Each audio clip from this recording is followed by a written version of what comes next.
بسم اللہ الرحمن الرحیم صلاۃ دائما بارک وسلم وصلی علیہ۔ حضرت واصف علی واصف رحمۃ اللہ تعالیٰ علیہ کی تصنیف لطیف دل دریا سمندر سے منتخب مضمون خوشی اور غم۔ غم اور خوشی انسان کی اپنی کیفیات کے نام ہیں۔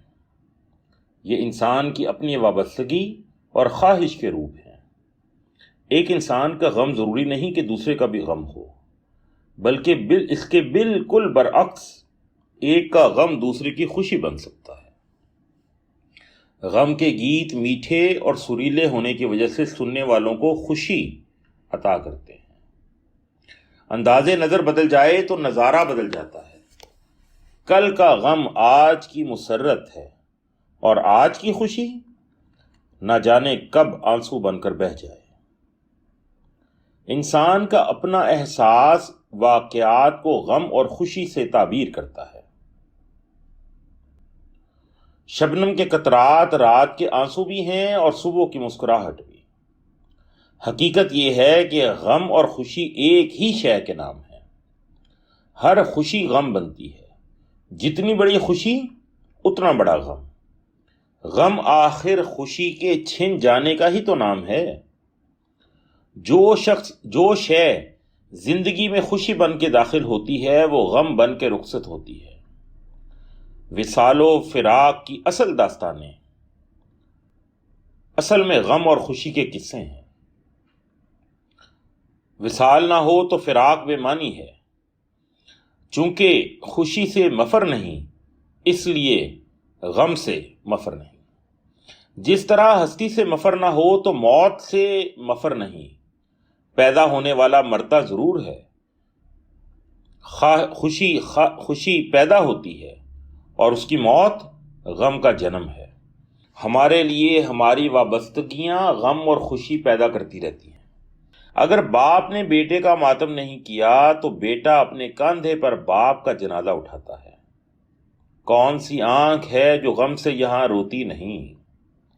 کون سی آنکھ ہے جو غم سے یہاں روتی نہیں؟ جانے والوں کی مگر رفتار کم ہوتی نہیں۔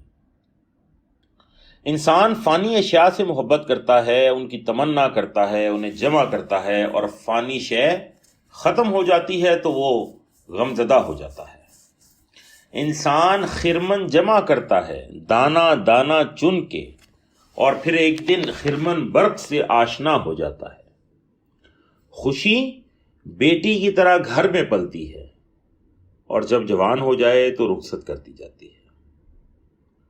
تمام مذاہب ایسے مقامات کی نشاندہی کراتے رہے ہیں جہاں انسان کو خوف اور حزن نہیں ہوتا۔ دراصل یہ روح کا مقام ہے، ایسا مقام جہاں تعلق نصیب ہوتا ہے بڑی روح سے، کائناتی روح سے، اور یہ تعلق فراق و وصال سے بے نیاز ہوتا ہے۔ قطرے کو سمندر سے تعلق ہو جائے تو وہ فنا اور بقا سے بے نیاز ہو جاتا ہے۔ اگر خواہش اور آرزو ہی نہ رہے تو غم اور خوشی کیا؟ حقیقی خوشی اور حقیقی غم ایک ہی سے ہیں۔ ہم جس کو یاد کر رہے ہیں وہ تو ہمارے پاس ہے، جو دل میں پنہاں ہے، نظر سے اوجھل ہے۔ جس کی یاد بے قرار کر رہی ہے وہی تو آنکھ سے آنسو بن کر ٹپک رہا ہے۔ یہ بڑے نصیب کی بات ہے، بڑی دور کی منزل ہے، بڑا بلند مقام ہے کہ دن اور رات ایک ہی سورج کے روپ نظر آئیں۔ فراق اور وصال محبوب کی ادا ٹھہریں، اپنا اور غیر یکساں نظر آئے۔ کوا اور مور ایک ہی جلوے کے پہلو نظر آئیں۔ غم اور خوشی ایک ہی شے کے نام ہو کر رہ جائیں۔ انسان روتے روتے ہنس پڑے اور ہنستے ہنستے رونا شروع کر دے۔ حاصل و محرومی سے بے نیاز ہو کر انسان میں راج تعلق تک پہنچتا ہے، اور تعلق کے حصول کے بعد ستم اور کرم دونوں ہی محبوب کی دلبری کے انداز ہیں۔ دنیا میں خوشی حاصل نہیں ہو سکتی جب تک ہم دوسروں کو خوش نہ کریں۔ خوش کرنے والا ہی خوشی سے آشنا کرایا جاتا ہے، اور ہر خوش کرنے والا اور خوش رہنے والا تنہائیوں میں آنسوؤں سے دل بہلاتا ہے۔ لذت ستم مل جائے تو اور کرم کیا ہے، آہے سحر گاہی انعام ہے ان کے لیے جو بارگاہ سمدیت میں مقرب ہوں۔ بے قرار روحیں سرشار ہوتی ہیں بلکہ زمانوں کو سرشار کرتی ہیں۔ روحی میں رہنے والا فرید آخر پکار اٹھتا ہے، دنیا والو جس کو تلاش کر رہے ہو وہ ہما وقت میرے پاس ہے۔ خلقت کو جیندی گول اے، خلقت کو جیندی گول اے، ہر دم فرید دے کول اے۔ کسی انسان کے غم کا اندازہ اس کے ظرف سے لگایا جا سکتا ہے۔ کم ظرف آدمی دوسروں کو خوش دیکھ کر ہی غم زدہ ہو جاتا ہے۔ وہ یہ برداشت نہیں کر سکتا کہ لوگ خوش رہیں، وہ ان کی خوشیوں کو برباد کرنے پر تل جاتا ہے۔ اس کی خوشی یہ ہے کہ لوگ خوشی سے محروم ہو جائیں۔ وہ اپنے لیے جنت کو وقت سمجھتا ہے اور دوسروں کو دوزخ سے ڈراتا ہے۔ ایک بخیل انسان نہ خوش رہ سکتا ہے نہ خوش کر سکتا ہے۔ سخی سدا بہار رہتا ہے۔ سخی ضروری نہیں کہ امیر ہی ہو، ایک غریب آدمی بھی سخی ہو سکتا ہے اگر وہ دوسروں کے مال کی تمنا چھوڑ دے۔ اسی طرح جن لوگوں کا ایمان ہے کہ اللہ کا رحم اس کے غضب سے وسیع ہے، وہ کبھی مغموم نہیں ہوتے۔ وہ جانتے ہیں کہ غربت کدے میں پلنے والا غم اس کے فضل سے ایک دن چراغ مسرت بن کر دلوں کے اندھیرے دور کر سکتا ہے۔ وہ جانتے ہیں کہ پیغمبر بھی تکالیف سے گزارے گئے، لیکن پیغمبر کا غم امت کی فلاح کے لیے ہے۔ غم سزا نہیں، غم انعام بھی ہے۔ یوسف علیہ السلام کنویں میں گرائے گئے، ان پر الزام لگا، انہیں قید خانے سے گزرنا پڑا، لیکن ان کے تقرب اور ان کے حسن میں کوئی کمی نہیں آئی، نہ آئی۔ ان کا بیان احسن القصص ہے۔ دراصل قریب کر دینے والا غم دور کر دینے والی خوشیوں سے بدرجہ بہتر ہے۔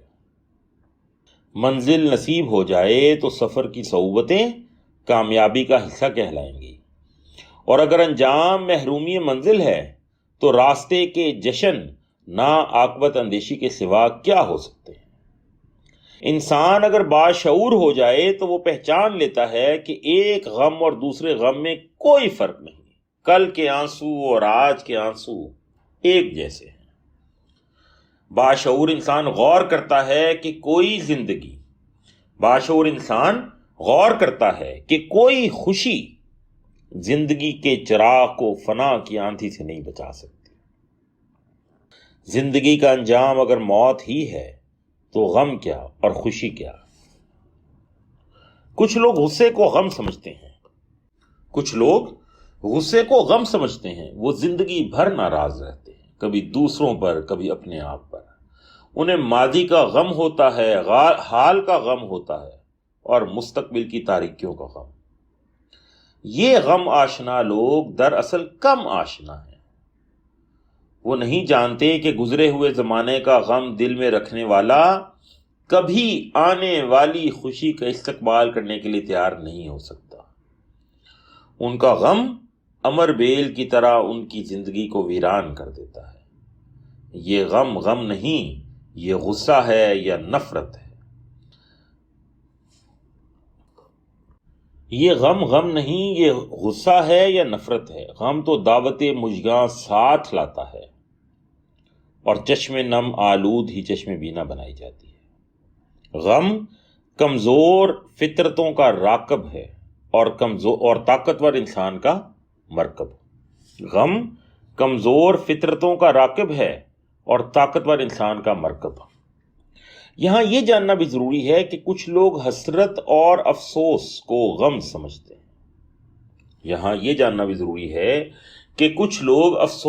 حسرت کو غم سمجھتے ہیں، ایسا نہیں ہے۔ افسوس کوتاہی عمل کا نام ہے، غلط روی کے احساس کا نام ہے۔ افسوس سے نکلنے کا راستہ توبہ اور معافی کا راستہ ہے۔ حسرت ناتمام آرزو کا نام ہے، یہ ایک الگ مقام ہے۔ آرزو اور استعداد کے فرق سے حسرت پیدا ہوتی ہے۔ آرزو جب استعداد سے بڑھ جائے تو حسرت شروع ہو جاتی ہے۔ باعزم انسان حسرت سے محفوظ رہتے ہیں۔ انسان اپنی پسند کو حاصل کر لے یا اپنے حاصل کو پسند کر لے تو حسرت نہیں رہتی۔ بہتر انسان وہی ہے جو دوسروں کے غم میں شامل ہو کر اسے کم کر دے اور دوسروں کی خوشی میں شریک ہو کر اس میں اضافہ کرے۔ اپنی صلاحیتوں کو محروم لوگوں کی خدمت کے لیے وقف کرنے والا غم سے نڈھال نہیں ہو سکتا۔ اگر یہ بات مان لی جائے کہ غم شخصیت ساز ہے اور غم اسی کی عطا ہے جس نے خوشی دی تھی، تو انسان کی زندگی آسان سی ہو جاتی ہے۔ اندیشوں کو بھی غم نہیں کہنا چاہیے۔ اندیشہ آنے والے زمانے سے ہوتا ہے۔ اگر حال پر نگاہ رکھی جائے تو مستقبل کے اندیشے کم ہو جاتے ہیں۔ اندیشہ ایک ناسمجھی کا نام ہے۔ اندیشہ امید سے ٹلتا ہے۔ امید رحمت پر ایمان سے حاصل ہوتی ہے، اور رحمت خالق کا عمل ہے، بلکہ خالق کا دعویٰ ہے کہ اس کی رحمت اس کے غضب سے وسیع ہے۔ وہ خالق جو اپنے محبوب صلی اللہ علیہ وآلہ وسلم کو رحمت للعالمین بنا کر بھیجتا ہے، وہ مخلوق پر غضب نہیں کرتا۔ لہٰذا ہم وثوق سے کہہ سکتے ہیں کہ خالق کی طرف سے مخلوق پر ظلم کا اندیشہ محض وسوسہ ہے۔ خالق نے ہدایت بھیجی، پیغمبر بھیجے، سلامتی کے پیغامات بھیجے، رحمتیں اور برکتیں نازل فرمائی، مبارک صحیفے اور مقدس کتابیں نازل فرمائی، اور سب سے بڑی بات، اپنی رحمتوں کو رحمت عالم صلی اللہ علیہ وآلہ وسلم کی ذات میں مجتمع فرما کر مخلوق کے لیے آسرا بنا کر بھیجا۔ سرکش و باغی انسان ہی اندیشوں میں مبتلا ہو کر غمزدہ و افسردہ رہتا ہے۔ جو لوگ اپنے نفس کے شر اور ظلم سے بچ گئے، غم سے بچ گئے، ان کے لیے بشارت ہے ہمیشہ ہمیشہ کے لیے شاداب و سرسبز جنت کی۔ اندیشہ دوری ہے اور امید خواہش تقرب ہے۔ جس انسان نے استقامت اختیار کی، حقیقت کی راہ میں وہ مایوس نہیں کیا جاتا۔ سوچنا چاہیے کہ انسان اس زندگی میں نہ کچھ کھوتا ہے نہ پاتا ہے، وہ تو صرف آتا ہے اور جاتا ہے۔ کیا حاصل اور کیا محرومی۔ کسی کا چہرہ کسی کی زندگی میں خوشی پیدا کر جاتا ہے اور کسی کی زندگی میں غم دے جاتا ہے۔ یہ سب قدرت کے کھیل ہیں۔ لوگ حالات اور ترقی سے خوشی حاصل کرنا چاہتے ہیں، حالانکہ خوشی کا تعلق حالات سے نہیں۔ خوشی ایک حالت کا نام ہے، اپنی حالت، اپنا احساس، اپنا انداز فکر۔ احساس کی اصلاح ہو جائے تو غم اور خوشی کی بحث ختم ہو جاتی ہے۔ دلبر دل کے پاس نظروں کے سامنے ہو تو تختہ دار جنت سے کم نہیں۔ دلبر دور ہو تو جنت بھی جہنم۔ دلبر کی یاد سرمایہ ہے اور اس کے کوچا کی گدائی بھی تاج شاہی سے کم نہیں۔ تو حاصل یہ ہوا کہ غم اور خوشی اپنے انداز فکر کے نام ہے۔ نیکی کے راستے میں محرومی بھی خوشی کا باعث ہے، اور گناہ کا حاصل ہو جانا بھی غم کا باعث ہے۔ دن کو لٹنے والا اگر رات کو آرام سے سو جائے، دن کو لٹنے والا اگر رات کو آرام سے سو جائے تو راہزن کے لیے دعا کے علاوہ کیا ہو سکتا ہے؟ اگر زندگی کسی اور کی خوشنودی کا باعث ہو جائے تو غم نہیں ہوگا۔ اگر خود غرضی مقصد حیات ہو تو کبھی خوشی نصیب نہیں ہوگی۔ خوشی اور غم موسموں کی طرح آتے جاتے رہتے ہیں۔ غم خوشی بن کر زندگی میں داخل ہوتا ہے اور خوشی غم بن کر زندگی سے نکل جاتی ہے، اور پھر محروم زندگی آشنائے لذت و کیف کرا دی جاتی ہے۔ اسی طرح جیسے خزاں زدہ باغ ایک دن سرسبز و شاداب کر دیا جاتا ہے۔ بہار دو خزاؤں کے درمیانی وقفے کا نام ہے، اور خزاں دو بہاروں کے درمیانی زمانے کا۔ ایک دفعہ ایک انسان اپنے کسی عزیز کی موت پر رو رہا تھا۔ لوگوں نے کہا، روتے کیوں ہو؟ اب آنسوں کا کیا فائدہ؟ اس نے جواب دیا، روتا اسی بات پر ہی ہوں کہ اب رونے کا فائدہ ہی کوئی نہیں۔ جو شے رونے سے واپس نہیں ہو سکتی اس پر رونا کیا، اور رونا ہوتا ہی اسی شے پر ہے جو رونے سے بھی واپس نہ آئے۔